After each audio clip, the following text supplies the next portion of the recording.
nila yung naaanuhan nila, nabubuo doon sa call center. Which is ganun din, hinahanap ni Pokwang yung ano niya, yung daughter niya para maging close sila. In the end, na-win over niya yung daughter niya, nagkaroon siya ng other son in the character. Na minasama naman ni Jessie. Oo, parang ganyan.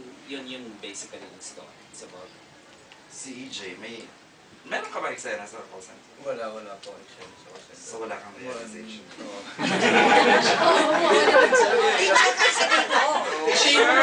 Siya yung PE teacher na nanghuhut-hut kay Chess. Yun ang role. Ginawa niyang bakla si Chess. Ginawa niya asukal, di ba yung anak ko? Ang ganda-ganda, di ba Isay? Asukal, di ba? Oo, asukal, di ba? Kung nagtataka kayo kung sino ang asawa ni Pokwang, inalok namin si Leonardo DiCaprio, hindi naman si So si Jess Tony Alarcon. Yun ang realization ni Pokwang na since high school, since high school hanggang ngayon, type pa rin niya si Jess Tony.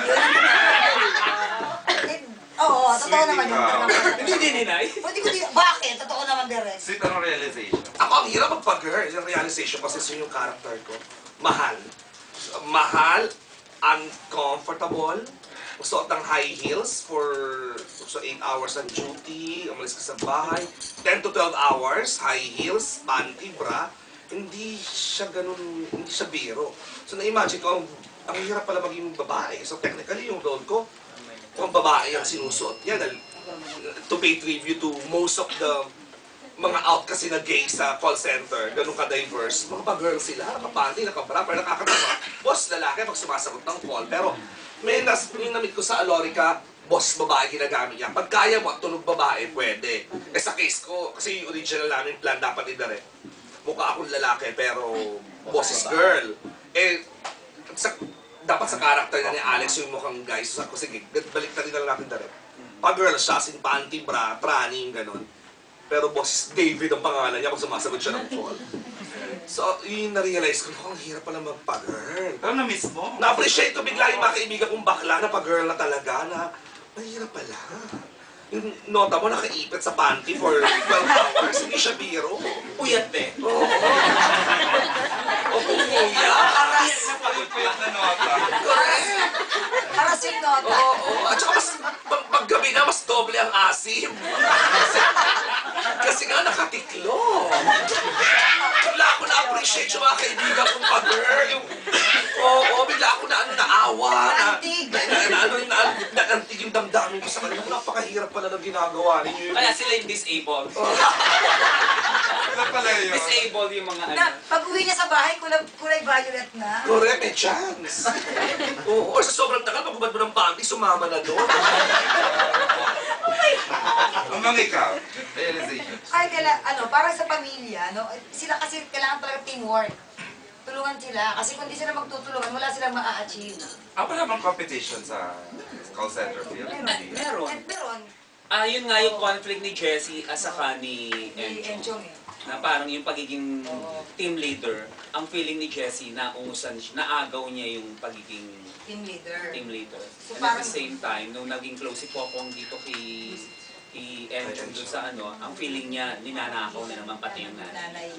So, good ba? Mamang, sinong naunang pumasok sa call center? Ikaw? Si Jessie. Hinahabol mo siya. Actually, How did you get the job? aksidente lang, hindi ko alam na doon pa siya. Okay, so nag-apply ka. Paano yung process? Tatanggap ka sinong... Papakita yun, di ba? Papakita yun sa movie actually. Sa training. Yung paano ka from the interview to the training Lahat. to Hanggang sa dapat nahayat sa ako. phone, i-explain lahat yun. Okay. Okay, more questions? Tayo lang naman, kung mahiya. Masaya itong ganito. Saan yung pinto para tayo? For direct to kay Sweet and the writer. Kasi you mentioned about diversity, walang discrimination sa call center industry. Would you, what is like ABS naman is known for advocacy, and what can the movie do to further boost the sunshine industry of the Philippines? Because I'm sure apart from yung nag-struggle yung relationship ng family members, what are, yun na nga, kung tinanong ko kanina, what are other probably horror stories or sad stories that you've discovered that you wanna parang probably support and help uplift the people who the people who work in the call center industry? Well, yun na nga, by means of doing a movie like this, we honor them, yung mga tiga-call center, para mailabas naman sa mga masang Pilipino kung ano talaga yung nangyayari na hindi pala ganun kadali yung trabaho nila. And at the same time, yun yung parang ka sa call center kasi, para rin OFW, nakahiwalay ka rin sa pamilya mo. Kasi pag uwi mo ng bahay, diba, nagtatrabaho at nag-aaral sila. By the time na magtatrabaho ka, yun naman natutulog sila. So baliktad yung kanilang mundo na napakahirap nun talaga. Yung minsan nagigilty ka, may guilt factor ka na parang hindi ko naalagaan yung pamilya ko. Pero kailangan kumita, di ba? With regards to, how is it different with ABS as a company? Or were you? No. Kasi dito naman din sa ABS, wala rin namang discrimination. As you can see. Ako siguro yun, yung realization ko na napaka-diverse ng call center industry. That is why siguro, parang magbigay pugay ka, sabi nga direct, i-honor mo ang call center, the whole call center industry per se, sa Pilipinas for that matter, kasi bihirang-bihira na ang kumpanya o isang industriya na hindi nagdi-discriminate, especially in my case, ng LGBT community. And of course, TV stations, show business, alam naman natin, puro bakla, may tomboy, hindi nagdi-discriminate, diba? So na-realize ko, proud na proud ako to be part of an industry that doesn't discriminate. Tapos yun pala, meron pa palang call center, mas malala. Diba? Yung parang, wow, bakla ka, paminta-paminta ka, bahala ka sa buhay mo, pwede sa, kahit may edad, yung ganun ka-diverse, parang wow, talagang nakakabilib. So, parang, if you think about it, parang, yung mga taong walang trabaho, tama, mag-apply kayo sa call center kasi tatanggapin kayo. And I heard kahit mas mababa rin ang standard pagdating sa educational background, kahit high school graduate lang, tinatanggap. As long as nakakapagsalita ka. And Filipinos in general, di ba yan ang talent natin? Especially, machika tayong lahat. Kaya mga English-speaking country, gusto sa Pilipinas kasi tayo amongst the Southeast Asian country, or Asian country for that matter, na nakakapag-Ingles. Sa Miss Universe nga, Correct. Walang interpreter, di ba sa tapa? Kahit mga pulubi sa pagitan vendors natin, marunong mag-English. Yes, that's true. Ayan, si Jairo. And then siguro, di ba, Pilipinas naman talaga yung number one yan. Recently na lang yung India. Party. Pilipinas at India pala ang nakakapag-English ng bongga sa buong Asia. Minus the accent.